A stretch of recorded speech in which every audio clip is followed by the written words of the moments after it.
বিড়ালকে ভালোবাসবেন।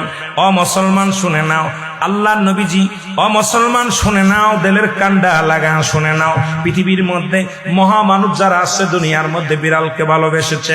এই বিড়াল একটা গৃহপালিত পশুর মধ্যে পড়ে যায়, এটা এত প্রভুভক্ত হয়, এত মুসলমান শুনে নাও, বিড়ালটাকে অত্যন্ত মায়া করবেন। বিড়ালটা যদি দোয়া করেন, বিড়ালটাকে বিনা কারণে কোনো বিষ দিয়ে মারবেন না, কোনো কিছু দিয়ে মারবেন না। ও মুসলমান শুনে নাও, বিড়ালটাকে যত্ন করবেন। বিড়াল যদি অভিশাপ করে, বিলাই যেটা বলা হয়, অভিশাপ করলে সঙ্গে সঙ্গে আমার আল্লাহ কবুল করে নাই। বিড়ালের অভিশাপে মানুষ ফকির হয়ে যায়, বিড়ালের অভিশাপে মানুষগুলো ধ্বংস হয়ে যায়, বিড়ালের অভিশাপে দুনিয়ার সংসারের মধ্যে অশান্তি লেগে যায়। বিড়ালকে ভালোবাসলে, ও মুসলমান শুনে নেও, এই বিলাইকে ভালোবাসলে, বিলাই যদি দোয়া করে, বিলার দোয়ায় আল্লাহ দরবারে অনেক ফায়দা লুটতে পারবেন। জোরে জোরে চিল্লায় বলা যাবে না মারহাবা। এখনো নবী বিড়ালকে ভালোবাসতেন। এখনো মক্কা মদিনা অসংখ্য বিড়াল আছে যারা মদিনায় গেছেন হজ করতে। আমাদের সভাপতি সাহেবও গেছেন। অসংখ্য বিড়াল গুলো দেখবেন মদিনার মনোয়ারায়, রাসূলুল্লাহর রওজার আশেপাশে, কাবা শরীফের আশেপাশে অসংখ্য বিড়াল। ধরে বলেন ঠিক কিনা? এত সুন্দর বিড়াল যারা মক্কা মদিনায় দেখে আসছেন তাদের কাছে জিগাইবেন বিড়াল আছে কিনা আছে। এই বিলাইদেরকে ভালোবাসবেন, বিলাইকে অভিশাপ দিবেন না।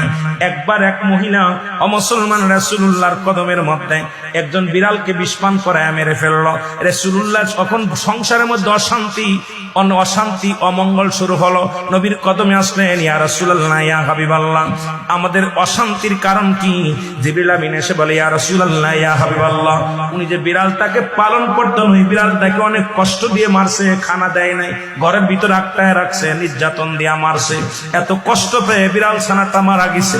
ওই বিড়ালটা বরদোয়া আল্লাহর দরবারে কবুল হয়ে গেছে।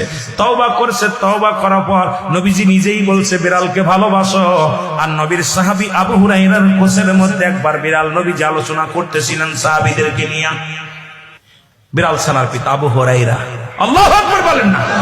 বিড়ালের পিতা হঠাৎ করে কোসের মধ্যে বিড়াল ডেকে উঠছে। নবীজি বললেন, এ আবু হুরায়রা। সবাই আশ্চর্য হয়ে গেলেন, এবার বিড়াল ছানার আব্বা কি ডাক। হঠাৎ করে আব্দুস শামস আব্দুর রহমানের কোসের ভিতর থেকে একটা বিড়াল বাইর হয়ে আসলেন। নবীজি আবু হুরায়রা নাম দেয়া পর উনি বললেন, ইয়া রাসূলুল্লাহ, ইয়া হাবিবাল্লাহ, আজ থেকে আমার সমস্ত নাম আমি অফ করে দিলাম। আমার নবী আজ থেকে বিড়ালের বাবা বলে আমারে ডাকছে, আমি বিড়ালের বাবা হই। জগৎ বিখ্যাত একজন সাহাবী, তিনি পৃথিবীর মধ্যে বিড়াল ছানার পিতা নামে আখ্যায়িত। জোরে জোরে চিল্লায় বলেন মারহাবা। আমার ভাইরা, আমার বন্ধুরা, আমার গভীর মনোযোগ। 3 নাম্বার হলো পিপিলিকা। মারহাবা।